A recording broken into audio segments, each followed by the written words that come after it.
Hey guys, Kat Kerr, and today we're using Grafix Cling Vinyl to create a 2021 wish jar.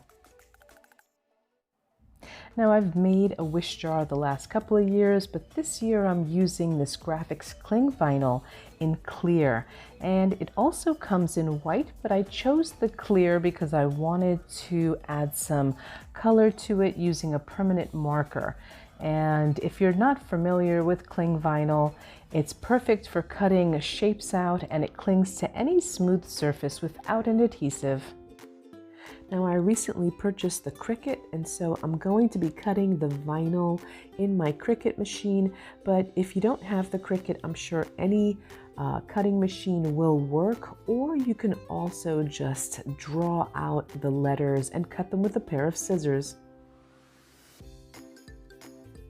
Now, if you do have a Cricut machine and you want to try cutting this cling vinyl, I'll include the settings right here so you can give it a try. Now, I did end up cutting a couple of different fonts because I wasn't sure which one I wanted to use.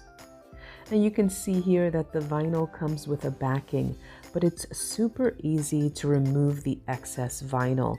I'm just holding down those numbers while I gently pull off the excess, and it comes off nice and easy.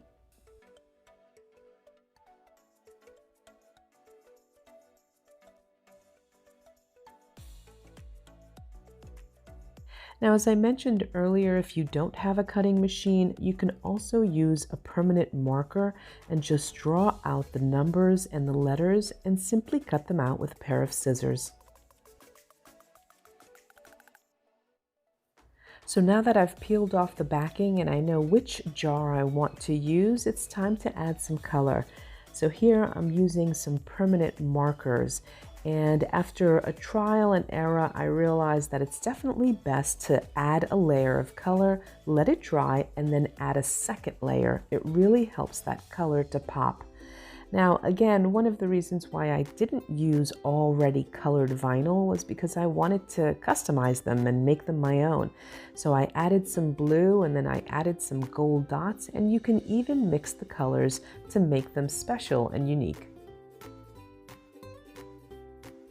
Now, once I'm ready to apply my vinyl letters and numbers, I do have to clean the surface of the jar with some rubbing alcohol, and I found it easier to just add one letter at a time using a pair of tweezers.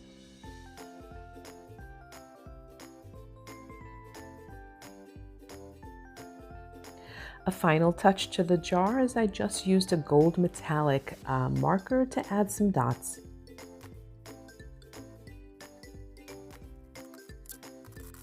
Now it's time to add my wishes. Here I'm typing my wishes onto some matte Duralar film. Now I love how buttery smooth matte Duralar is, but you can also use vellum or cardstock or copy paper.